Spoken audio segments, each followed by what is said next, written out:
Bonjour à tous. Bonjour à tous. Voilà. Par les temps qui courent, il est de bon goût de se pencher sur un auteur ayant vécu au XVIIe siècle, Monsieur Jean de La Fontaine, pour ne pas le nommer. Et voici une fable que je tenais tant à vous partager et qui sied à la période actuelle.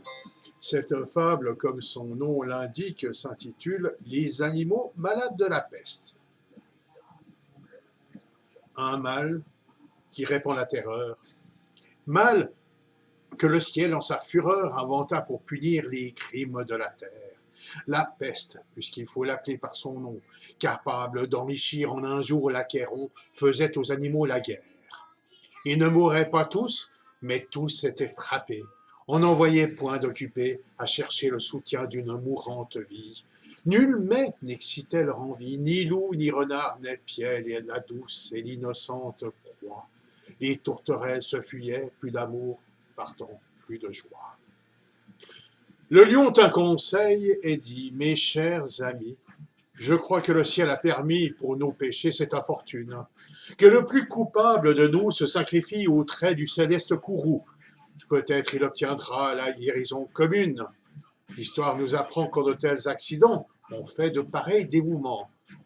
Ne nous flattons donc point, voyons sans indulgence l'état de notre conscience. Pour moi, satisfaisant mes appétits gloutons, j'ai dévoré force moutons. Que m'avait-il fait? Nulle offense.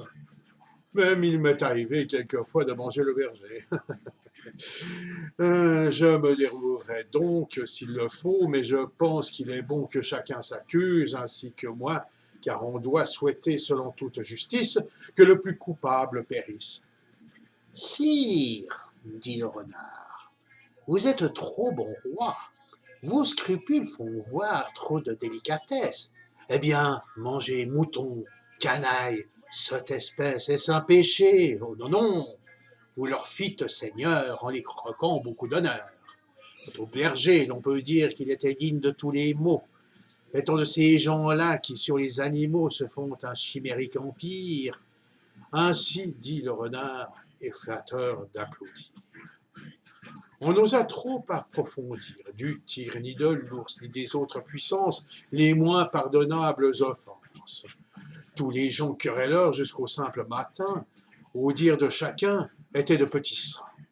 L'âne vint à son tour et dit « J'ai souvenance qu'en un prix de moine passant, la faim, l'occasion, l'herbe tendre, et je pense, quelque diable aussi me poussant, je tondis de ce prix la largeur de ma langue.